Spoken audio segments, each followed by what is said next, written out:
Welcome to Unhinged Magi. Hope all you guys are having a great day. Thanks for coming here. You know, I don't normally respond to the comments that people make on our videos, like actually with like another video. I usually just like respond like in the comments.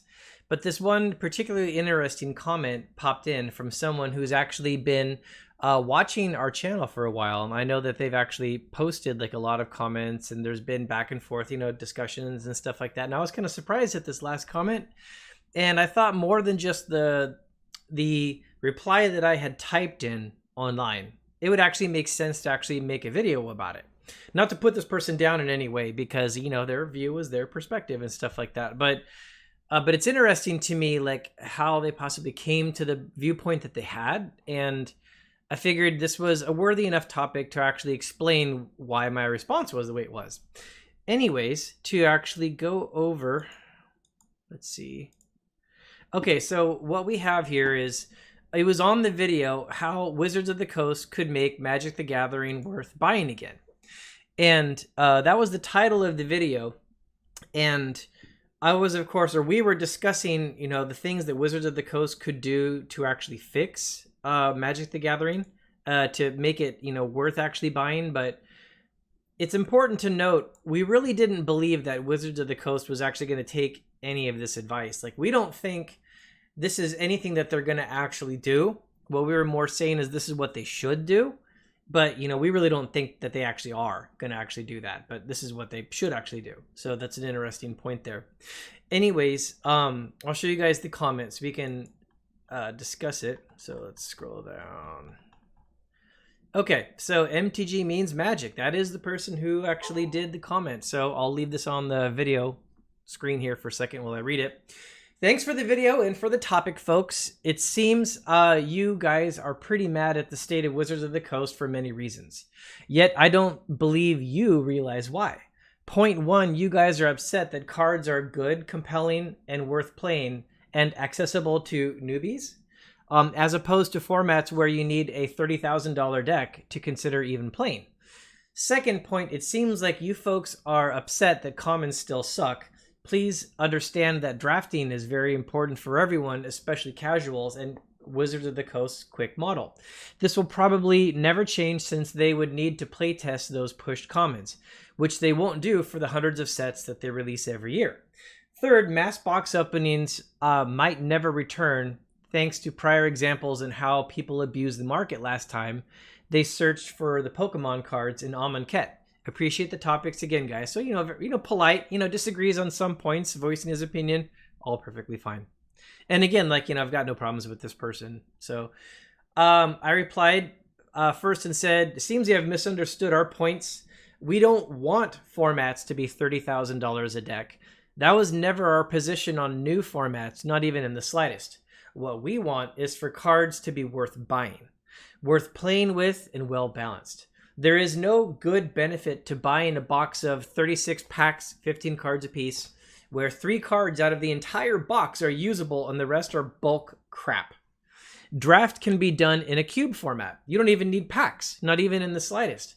Then I said, since when do we say we want mass box opening to come back? I don't know, maybe Dan said that at some point. I definitely never said that. Still though, thanks for the comments and for watching.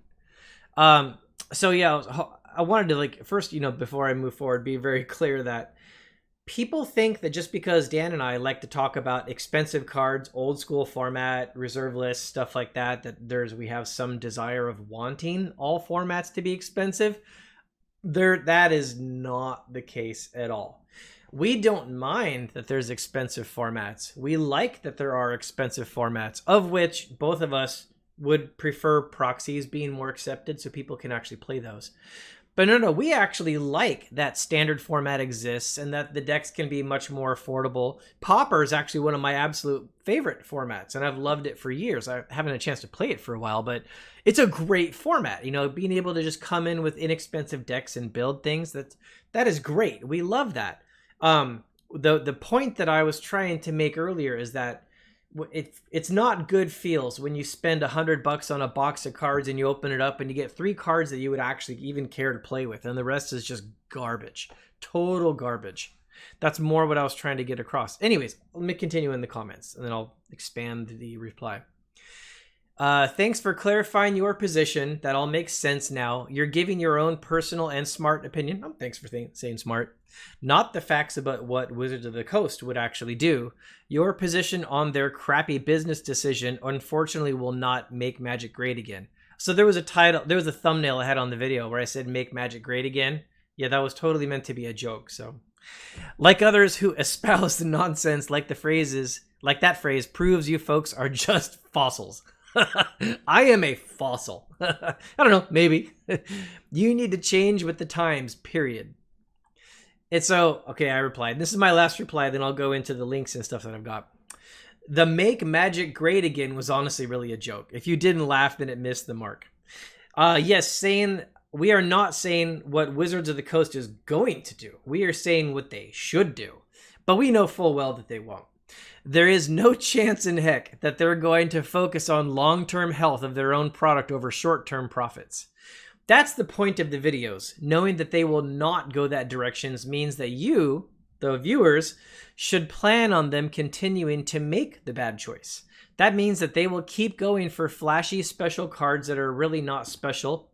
They will keep overprinting. They will keep raising prices. They will keep destroying any hope that you have of value gains on your singles. Which means only buy singles for new cards that are cheap for playing. If you want value, like appreciation and the value of your cards, buy out of print cards with surging future demand. And then I said, you seem to keep missing the point. So that's the full point. I hope that makes sense. So that was the back and forth. But, so yeah, again, like nothing wrong with that person, but I wanted to expand on what I was meaning by that. And I'm actually going to show you a little bit of data. So here's the standard format. Strixhaven, Kaldheim, whatever you say it, Zendikar Rising, Core 2021, Ikoria, Theros, and Throne of Eldraine. Now, if you look at Echo MTG, this is the tool that I use for price tracking, you can actually go right past all of those sets, and you can go down to the first one that's like outside of that process, which I believe is War of the Spark, unless I missed it. And if I didn't, that's fine. I didn't have to nail it exactly. There's War of the Spark. And so all I did is I right-clicked and opened a new tab. So here's that tab. Sorry, my dog's coming in here. Sorry, give me a second here, Emma. She pushes the door open. So anyways, what I want to go over is if you look at the expected box value and pack value from this stance, it seems like it's like not too bad, right? Seems like it's no big deal. But this is the first thing I want to call out. War of the Spark is actually a pretty cool set that has some neat things about it. And it might have some staying power beyond that. So it's a little bit outside of the norm. What I want you guys to focus on is look at this column here called regular price. And look at how fast it drops below the price that you're going to effectively pay per pack, which is somewhere around the $4 range. So if you can see the scroll bar here on the left, I've only scrolled down a tiny bit and now you're already below the $4 range. And I would argue prices in these tools they're based on history, and this is the latest one to start to rotate out of standard edition, so this is still on its way down even. So I only was able to go from the top here down to about here, and I'm already like at the price of a pack. But if I was going to continue scrolling down, you can see how far down the list you actually go, and the cards just start losing all their value. Notice I'm still scrolling while I'm actually talking to you. Yes, there's commons and other things inside of here and tokens and other stuff in the pack. But the point is, you're very quickly going to run past the point where your pack has any value. Let's go to the next, set that's outside of standard. If you look at regular price here, already on the same screen. In fact, I can get that on one screen. On cards that will overpay for the pack down to cards that break even for the pack that you just opened is containable within one screen. And below that, now look how fast they roll off. I mean, look, these are all rares and mythics. Rare, mythic, mythic, mythic, rare, rare. I mean, there's a few common, uncommons that are playable, but look at the prices. 50 cents, and I'm still way up here. In fact, I can actually grab this, and I can scroll down all the way to the bottom. So there's a lot of bulk junk in there, right? Okay, let's go to the next one. How about Guilds of Ravnica? So there we go, $21, and there we go, on one screen. Basically almost one screen if I can get the scrolling exactly right there. Okay, We are down below the price of a pack in one screen. How about the next one? Core Set 2019. So $43, the top card, and we go down below $4. Oh, right there. You know, there's the master. Here's Dominaria. Same thing, already down to $3. In fact, look how low these go, like down to $1, and you got tons of rares and mythics in here. Rivals of Ixalan, same kind of thing. A little bit longer, about a screen and a half. You go down, and then you're already in like the $3 range. So the point of what I'm trying to get across to you guys is right there. The point is, when Wizards of the Coast is creating these massive amounts of cards, you're not buying them for value. And why does it matter that you're buying them for value? Because they charge you lots of money. It is reasonable to expect, if a company wants to sell you game pieces and charge you a premium for those game pieces, it's reasonable to expect that what you're spending money on isn't just complete garbage. Okay, so there's two ways for it to be good. One way for it to be good is for that card to maintain some kind of financial value. The other way for that card to be good is for the card to be a good playable piece in the overall game of Magic. But if the card is only good inside of like the standard format, and as soon as it rotates out of standard, nobody cares about it anymore, well, then it doesn't even have good playable value for very long. It's like for a short window of time, it's actually playable. And a lot of these cards aren't even like that playable inside of standard format. Like they're printed and you would use them maybe in a draft or maybe in some like form of like a limited format, but like given the choice to build whatever you want, you're not even going to use these cards. So it's all just junk. And so if you have cards that you're buying and you're paying good money for, and they don't have any financial value, and they don't have any good playability value, then it's just garbage. And so the big point of what I was trying to get across in that comment is I think it's okay to like not be great at one of those things, to have good playable value or financial value. I think, in my opinion, as a customer who's buying product and spending good money on it, I think the unacceptable piece is when it has neither of them, when it is not going to have good financial value, and it's also not even a good playable piece. So the comment that I make all the time in my videos is what I would like to see Wizards of the Coast do, and this is what was in that last video, is they need to focus on making Magic great again. That was the joke. But they need to make Magic a game worthy of playing or buying, right? Like if I'm going to go and spend a bunch of money to get a bunch of cards that have been printed out, I want them to balance them enough to where they're actually good playable pieces. Like I've actually got a reason to put it in a deck. If what they give you inside of a set, say that there's a new set of 300 cards, and out of those 300 cards, really honestly, 25 of them are good usable cards inside of a deck that you would actually take to a tournament. And the other 275 cards are just garbage, right? Nobody cares whatsoever. Then I don't think that's good game design. I don't think that is a good use of like the effort to make the cards. I don't appreciate that as a consumer, spending a bunch of money on things that I'm just going to either throw away, give away, sell, throw in a box or something. Like that's not great. That's not a fun experience, right?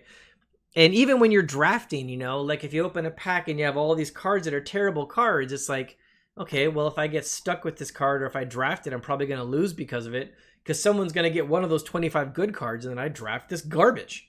So the point was, Wizards either needs to focus on making the game good financial value, like, you know, limit the rarity and such so collectors have a reason to collect. Or if you're going to go for game pieces, fine, go for game pieces, but make them good game pieces. Don't just do bulk filler that's got no reason to exist. And when I scroll through all those prices, the prices clearly indicate, you know, the value of those cards. Either they're not good game pieces, or maybe they are, but they just got overprinted to a degree that nobody cares anymore. And that starts to matter because then you're spending all this money to keep up with the standard format, and most of the stuff you buy is just garbage as soon as it rotates out. So I don't think that's great for the game long term.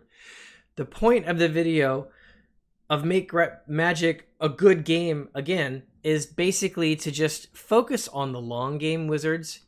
If you focus on your short-term profit and just pumping out sets as fast as you can and shoving them down our throat, yes, you are going to get the short-term profits, but what you are sacrificing is the integrity of the game.